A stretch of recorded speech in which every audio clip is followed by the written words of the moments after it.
make a start. Okay, so first up with Hustings will be for the position of president. We have two candidates standing for this position, Owen McCluskey and Nicole Parkinson Kelly. So we will start off with the opening speeches, which are 2 minutes each.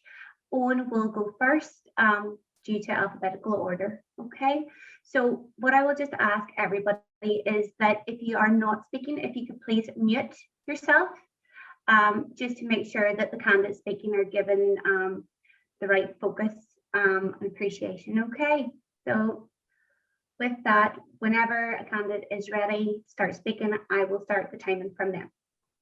Thank you. Okay.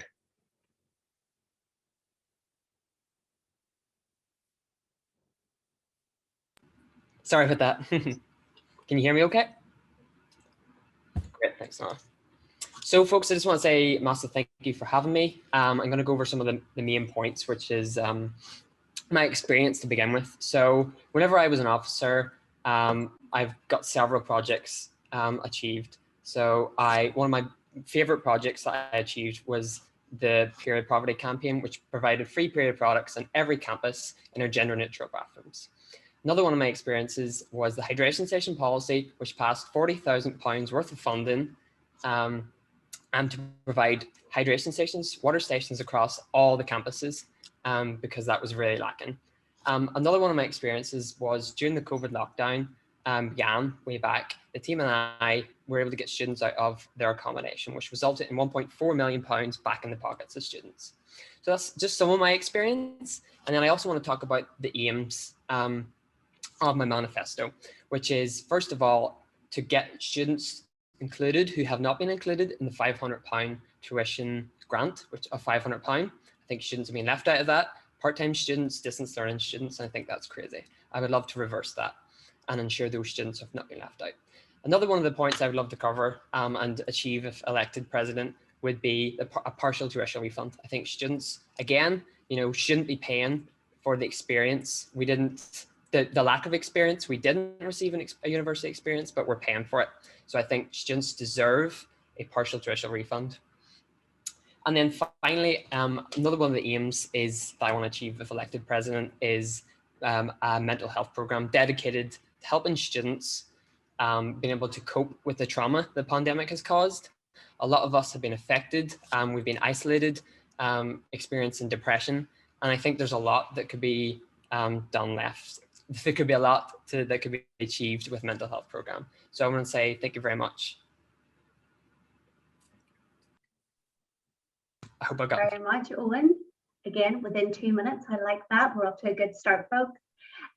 Okay, so next up with their opening speech will be Nicole Parkinson Kelly. Hi everyone, my name is Nicole Parkinson Kelly and I'm running to be UUSU's next president. My journey has been one of advocacy and representation from day one. I started off my degree and put myself forward as being a course rep, and I worked my way up through the academic representation tiers. I sat in council and passed policy for years, and I ended up on UUSU's trustee board. But my main passions for my campaign are around student poverty, and it's something that I've experienced myself directly. Students don't receive enough maintenance support. That much is clear. And with this year, with the COVID and with the pandemic, with students losing jobs in hospitality and tourism and retail sectors, it's even more important now that we support our students and we put food on their tables. The student movement focuses very heavily on tuition fees, and I'm all for publicly funded higher education. But at the end of the day, if we keep fighting on this front and we don't fight the maintenance front, we'll be getting our free tuition, but there'll be still no food in front of us on the table. And it's ridiculous the amount of hours students have to work in order just to suffice their living costs. The COVID disruption grant, we need to continue our work there, and we need to keep reaching out to make sure that the part-time students and non-EU international students are given the money to cover, just like every other student. Our housing conditions are deplorable. We need to make sure that those landlords are held accountable and our houses are of the correct standard. I want to see a national working group for equality, diversity and inclusion to lobby our government. We have a devolved government here. We need one specifically for Northern Irish issues. In terms of COVID, mental health has been massively impacted due to loneliness and isolation. We need to increase funding and support services around mental health. And finally, around campus development and moves, my background is in student voice, so we need to encourage student consultation throughout those moves and developments. Please vote Nicole for president. That's me done, Nora. Thank you very much, Nicole. Sorry folks, I'm just resetting my timer now. We will now move on to the first question. So it will be Nicole who'll be first to answer this question. Just so you know, if you do get confused, if you'd like me to repeat the question, please just say, and I'll do that before we start the 30 seconds, okay? So question number 1. What goals / changes did you set out to achieve as part of the student union in first and second year that would prepare you for this role? And did you achieve a measurable change? Please explain with one example. Yep, happy to give one example, Nora. So for the past 2 years, I've been VP Education, and one campaign that I've focused heavily on is the Fund Our Postgrad campaign. We've been lobbying for maintenance support for our postgrad students. Right now, our postgrad students only get £5,500 for their tuition, and they get nothing for their maintenance support. So that's something where I started the baby steps towards my goal to end student poverty. That was my first steps within my role as VP Education, to lobby for our postgrads, but our undergrads need included in that as well. Okay, thank you very much, Nicole. I'll put the same question to Owen McCluskey. Owen, do you need me to repeat the question? Yes, please. Okay, so what goals / changes did you set out to achieve as part of the student union in first and second year that would prepare you for this role? And did you achieve a measurable change? Please explain with one example. Thank you. So yes, I was very proud to work as VP Coleraine for 2 years. One of my most proudest moments was launching the period poverty campaign, like I talked about. This provided free period products on every single campus, which means those students who were left out and had to pay for period products, that was available. Another example was also revamping student spaces, which I was able to achieve. So yeah, I was able to achieve measurable goals in both years. Thank you, Owen. We'll now move on to question number 2. So the first person to speak on this question will be Owen.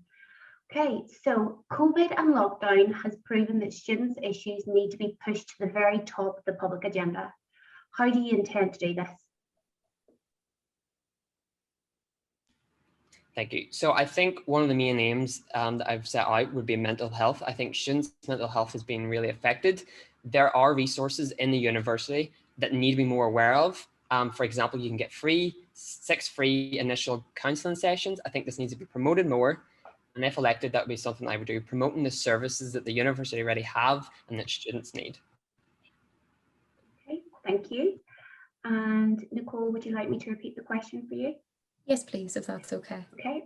COVID and lockdown has proven that students' issues, Okay. COVID and lockdown has proven that students' issues need to be pushed to the very top of the public agenda.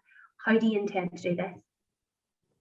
Okay, well, this year we've been working with UUSU and the Students Deserve Better campaign, and we've got a number of key asks there, one of which, of course, we've managed to get some form of financial compensation for students, but it doesn't cover the overarching issue. £500 is just a sticking plaster, and we need to push harder for more supports for students. But also mental health and isolation has been an increased problem. We need to highlight those specific mental health illnesses that students could be facing at this time and make sure students get support. Right. Thank you very much, Nicole. Okay, and that then concludes the questions for the presidential candidates. So we will now move to 30-second summation from each candidate. We will start with Nicole Parkinson-Kelly for 30 seconds. So for the past almost 5 years, your voice has been my GPS, and I want you to tell me where our next destination is in UUSU. Tell me where we need to go. I've got some key ideas I really want to bring forward on your behalf, but at the end of the day, this is about amplifying your voice and representing you. So please cast your vote, Nicole, for president this year. Thank you. Thank you, Nicole. And we will now move to Owen to submit for 30 seconds. Thank you. So I'm very proud of the fact that I achieved everything in my manifesto. If you look back, you can see that everything I set out to do, I have achieved. And when I say I'm going to do something, I'm actually going to do it. I have the experience to tackle big projects that I've outlined in my manifesto, and I'm ready to lead the next chapter in the Students' Union. So don't forget to vote the one and only, the 22nd to the 24th of March for UUSU President. Thank you very much, Owen. And that then concludes the question and answers for your presidential candidates. So in the virtual world, I don't know if you want to do a little hand shimmy or a clap, but thank you both for kicking it off and being a great example to the rest of the candidates of how to conduct themselves in this. So great.